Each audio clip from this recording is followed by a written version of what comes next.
आज हमारी पार्टी की जिला प्रधानों की और जिला प्रभारियों की एक महत्वपूर्ण मीटिंग, जिसमें माननीय राष्ट्रीय अध्यक्ष डॉक्टर अजय सिंह चौटाला जी, माननीय प्रदेशाध्यक्ष सरदार निशांत सिंह जी, डॉक्टर केसी बांगड़ जी, यशस्वी उप मुख्यमंत्री दुष्यंत चौटाला जी और तमाम लोग शामिल हुए। और उस मीटिंग के अंदर 3-4 विषयों पर खुल करके चर्चा हुई।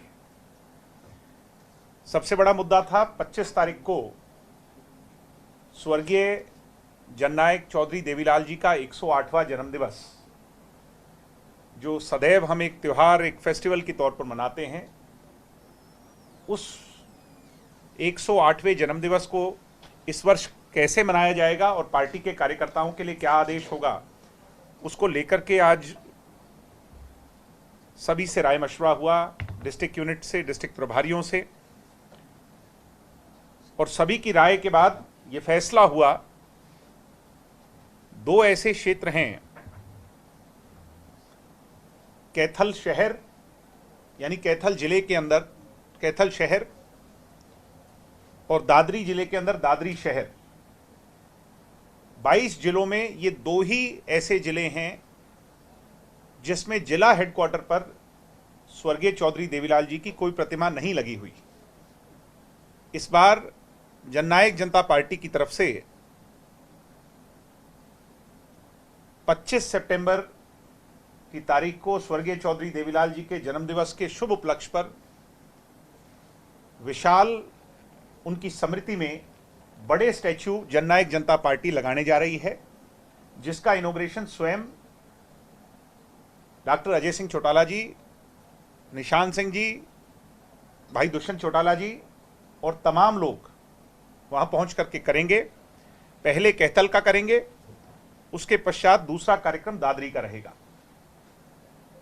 इसके अंदर दोनों स्थान पर 5-5 जिलों की ड्यूटी लगाई गई है।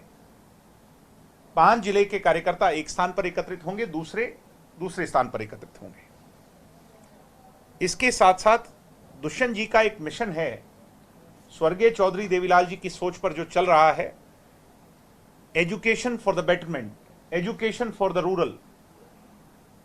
दुष्यंत जी जब एमपी थे तब भी लाइब्रेरीज को प्रमोट करते थे, और उप मुख्यमंत्री बनने के बाद आज उनके अधीन आने वाला विभाग जो पंचायती विभाग था, उसके माध्यम से उन्होंने लाइब्रेरीज बनवाने का काम पूरी स्टेट में शुरू कर रखा है, जो जोरों पर आप देखते हैं बन भी रही हैं और उससे युवाओं को बहुत प्रेरणा मिल रही है। हरियाणा की एक लड़की ने, हमारी बहन ने, नीट को टॉप किया, और दुष्यंत जी ने जब उन्हें कांग्रेचुलेट करने के लिए फोन किया, वो हमारी बहन जो है वो बाछोद गांव की हैं, महेंद्रगढ़ में ये पड़ता है। उन्होंने कहा मेरी एक इच्छा है दुष्यंत भाई, जैसे आप पूरे प्रदेश के अंदर मॉडल लाइब्रेरीज की बात करते हैं, मेरे गांव में जो बहुत सिक्लूडेड से एरिया में है, वहां पर भी आप मॉडल लाइब्रेरी बनवाइए। स्वर्गीय चौधरी देवीलाल जी के दिखाए रास्ते पर उससे प्रेरणा लेते हुए दुष्यंत जी ने आज ये प्रण लिया, जननायक जनता पार्टी ने ये प्रण लिया दुष्यंत जी के नेतृत्व में, कि 25 को पहली मॉडल लाइब्रेरी का उद्घाटन बाछोद गांव के अंदर, जो हमारी बहन ने कहा था, उस सपने को पूरा करते हुए बाछोद गांव के अंदर पहली मॉडल लाइब्रेरी बनवाने का काम करेंगे दुष्यंत जी, जिसका इनॉग्रेशन डॉक्टर साहब करेंगे।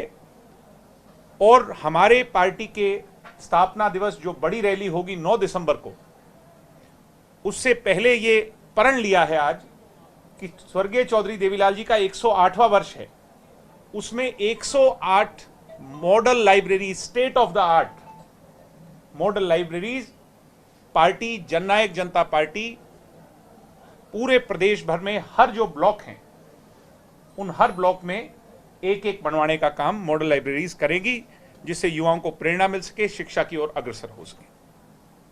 इसके साथ साथ जो बचे हुए जिले हैं, 10 जिलों का कार्यक्रम तो मैंने आपको बता दिया, 5 का कैथल में, 5 का दादरी में। महेंद्रगढ़ का कार्यक्रम जो होगा वो बाछोद में होगा।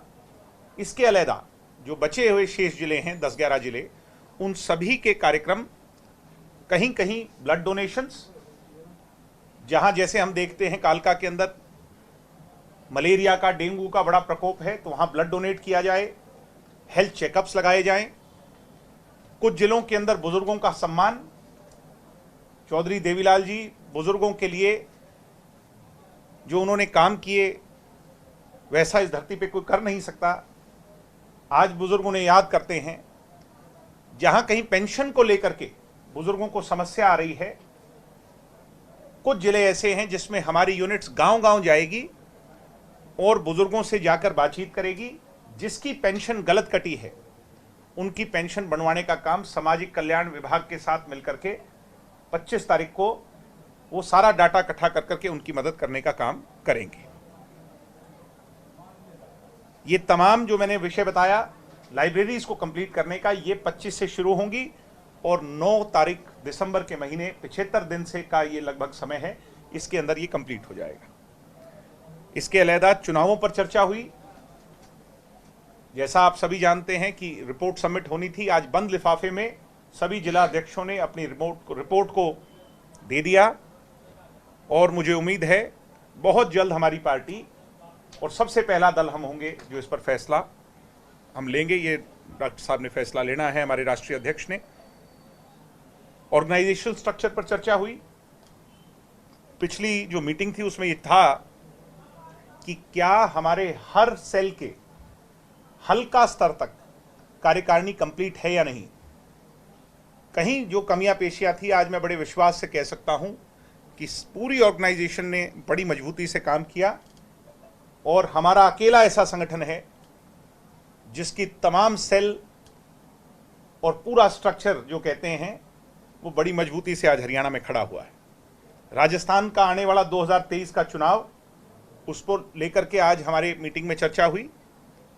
राजस्थान के प्रभारियों की नियुक्तियां भी हुई और अगले 1 महीने के अंदर राजस्थान के अंदर कुछ जिले चिन्हित किए गए हैं जिनके अंदर जिला के अध्यक्ष और हल्का के अध्यक्ष नॉमिनेट कर दिए जाएंगे, जिससे वहां की कार्रवाई शुरू हो जाए। इसके अलहदा रतिया, ऐलनाबाद, फतेहाबाद, उकलाना, बरवाड़ा, आदमपुर, नलवा, ये 7-8 ऐसे हल्के हैं। 20, 21, 22, 23 और 24 तारीख को अनूप धाना जी के नेतृत्व में सरदार निशान सिंह जी, मैं स्वयं और हमारी पार्टी के तमाम जो लोग हैं वो जनता का दरबार, यानी जैसे आपने पीछे देखा था, हल्कों में जाकर के, गांव में जाकर के जनता की समस्या सुन रहे थे, वो लगाने का काम करेंगे। तो ये आज के विषय थे और मुझे उम्मीद है 25 तारीख का जो स्वर्गीय चौधरी देवीलाल जी का जन्मदिवस है वो बड़े धूमधाम से, बड़े उत्साहपूर्वक और उनकी स्मृति, उनकी याद में हरियाणा के लाखों लाखों लोग अपने अपने तरीके से जैसे मना रहे हैं वैसे जननायक जनता पार्टी भी मनाएगी और उन्हें अपनी सच्ची श्रद्धांजलि अर्पित करेगी। धन्यवाद। जी, हालांकि आपने कल स्पष्ट कर दिया था कि कोई शक्ति प्रदर्शन तो करेंगे नहीं, इन्हें लोग शक्ति प्रदर्शन कर रहे हैं। मैंने एक बात कही थी कि ये शोभा नहीं देता, चौधरी ओम प्रकाश चौटाला जी अगर पब्लिक मीटिंग कर रहे हैं, उनके सामने हम अगर कोई पब्लिक मीटिंग करें तो इसका एक गलत संदेश जाएगा और फिर आप ही लोग ये कहेंगे और समाज में इस बात की चर्चा होगी। तो मैं ये चाहता हूं, मैं इस बात को क्लियर कर दूं कि जब तक चौधरी ओम प्रकाश चौटाला जी हैं, पॉलिटिकली भी या वैसे भी, हम किसी भी तरह का शक्ति प्रदर्शन जो चयनित डेट उनने की है और उसके मुख्य वक्ता वो हैं, हम उनके सामने नहीं करेंगे। ये हमारा धर्म है, इसे हम निभाएंगे। तो पंचायत चुनाव को लेकर रिपोर्ट तो बंद लिफाफे में आ गई है, डिस्कस भी कुछ हुआ होगा? हाँ, डिस्कस हुआ, रायशुमारी हुई। बहुत से लोगों का कहना था कि हम चुनाव गठबंधन में लड़े, कुछों का कहना था हम अकेले लड़े, कुछों का कहना था कि अगर सिंबल पर लड़ें, कुछों का कहना था हम बिना सिंबल के लड़ें, कुछों का कहना था कि हम हर सीट पर लड़ें। तो सभी चीजें आ गई हैं, उनको कंक्लूड कर करके हम जल्द फैसला लेंगे। जी, आज कुछ बुजुर्ग पहुंचे हैं चंडीगढ़ में, नवीन जैन लेके आए हैं, उनके मुख्यमंत्री आवास पर अधिकारियों से बातचीत भी हो रही है। आप मानते हैं कि प्रदेश में ये पीपीवी जो बना है जिसके ऊपर विपक्ष निशाना भी साधता है, ये कहता है ये अधिकारियों का हेरफेर है। अधिकारी लोगों की सेवा के लिए होते हैं, इस तरह की पॉलिसीज जब वो बना देते हैं जिससे लोगों को नुकसान हो, तो उन अधिकारियों पे कार्रवाई होनी चाहिए। मैं फिर कह रहा हूं, इस सीमा को 2 लाख से बढ़ाकर 10 लाख किया जाना चाहिए। जब 80,000 चौधरी देवीलाल जी ने उस जमाने में की थी, आज उसे बीते हुए दशकों हो गए, तो आज वो सिर्फ 2 लाख तक क्यों बढ़ी? और हुड्डा साहब ने उसको सिर्फ 2 लाख तक क्यों बढ़ाया 2012 में? तो मैं ये कह रहा हूं और सरकार से मांग कर रहा हूं कि इसको बढ़ाया जाना चाहिए 10 लाख तक। एक आज सर गुड़गांव में कुछ ज्वाइनिंग हुई है, जेजेपी के कुछ कार्यकर्ता नेता बीजेपी में गए हैं, उनमें से एक नेता दुष्यंत जी के सहयोगी भी हैं, तो उस ज्वाइनिंग को लेकर आप किस तरीके से देखते हैं जो आज गुड़गांव में हुई है? जेजेपी के संस्थापक सदस्य अब पार्टी छोड़ रहे हैं और बीजेपी मैं मुझे उम्मीद थी कि आप ये प्रश्न मुझसे पूछेंगे, और क्योंकि अब हमारा इतना मेलजोल हो गया है कि मैं आपको पहचान लेता हूं मेरे से क्या पूछने वाले हैं, तो मैं उसके लिए ये जो चिट्ठी है मैं आपको, अगर आप कहेंगे अंग्रेजी का वर्णन है, मैं उसमें बता दूंगा। जी। Honourable deputy chief minister had desired Shri Suresh Kumar, son of Desh Ram, resident of house number 84 Jhabua, tehsil Bawal, will may be appointed as special assistant, जो पद का आप बात कर रहे हैं, in his office in place of Mahesh Kumar. Mahesh Kumar को 1 तारीख को उन्होंने पार्टी से और अपने निजी सचिव के पद से निष्कासित कर दिया था। अब निष्कासित आदमी कहीं भी जाए, बीजेपी में जाए और कांग्रेस में जाए, आप ये कैसे कह सकते हैं उनने हमारी पार्टी छोड़ी है? ये सरकारी चिट्ठी है दिग्विजय की या जेजेपी की चिट्ठी नहीं है। 1 तारीख को हमारे निकाले हुए आदमी को अगर 16 तारीख को 15 तारीख को कोई ले ले, तो इसके अंदर क्या कंट्रोवर्सी होनी चाहिए? जिस व्यक्ति की आप बात कर रहे हैं वो हमारे पार्टी से और दुष्यंत जी के पद से, जो निजी सचिव का पद है, 2.5 साल निष्क्रिय रहने की वजह से जो है उन्हें निकाला गया। 1 तारीख को उनकी चिट्ठी जारी की गई, और मैं नहीं चाहता था कि मैं इसे पब्लिक करूं, बट आपने फिर प्रश्न पूछा तो मुझे आवश्यकता है कि जिसकी ज्वाइनिंग वो करा रहे हैं, ये गलत जानकारी ये देना कि जेजेपी छोड़ करके आए। जेजेपी से 1 तारीख को निष्कासित है। ये 2 दिन से लगातार, जैसे कल एक इंसो के आपने पदाधिकारी की बात की कि वो उसको इंसो के साथ जुड़ा गया, और अब जो वो आज ये जो घटनाक्रम है, तो आप ये मानते हैं कि ज्वाइनिंग करवाई जाती है, स्पष्ट जानकारी नहीं दी जाती? ये गलत है, ये गलत है, और इस पर मीडिया को ज्यादा जागरूक होने की जरूरत है, क्योंकि आप मीडिया में होड़ ये रहती है कि जल्द से जल्द खबर चलाएं, उसकी बुनियाद को जाने बिना। अब मैंने आप लोगों के सामने प्रमाण रखा है जो कि सरकारी है। जब वो हमारे तंत्र से निष्कासित कर दिए गए हैं, तो ये तो तय है कि वो हमारे साथ नहीं है, तो ये लगाया जाना चाहिए था कि वो पहले कभी थे, वो थे।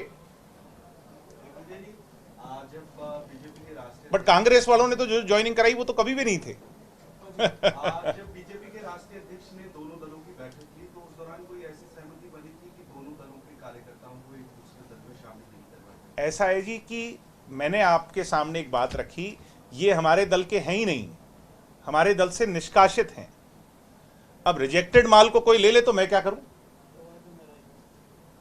आप साधारण भाषा में सुनना चाहते हैं, मैंने कह दिया कि जो निष्कासित है उसको कोई भी ले, और स्वागत है वो ले, वो उनकी पार्टी का फैसला है, मैं उसके बारे में कुछ नहीं कह सकता। मगर हमारी पार्टी का कार्यकर्ता मजबूत है, और जो निष्क्रिय होगा तो उस पर पार्टी कार्रवाई तो करेगी ना। जो 1-1.5 साल से घर बैठा होगा या काम नहीं कर रहा होगा, तो उस पर पार्टी कार्रवाई करेगी।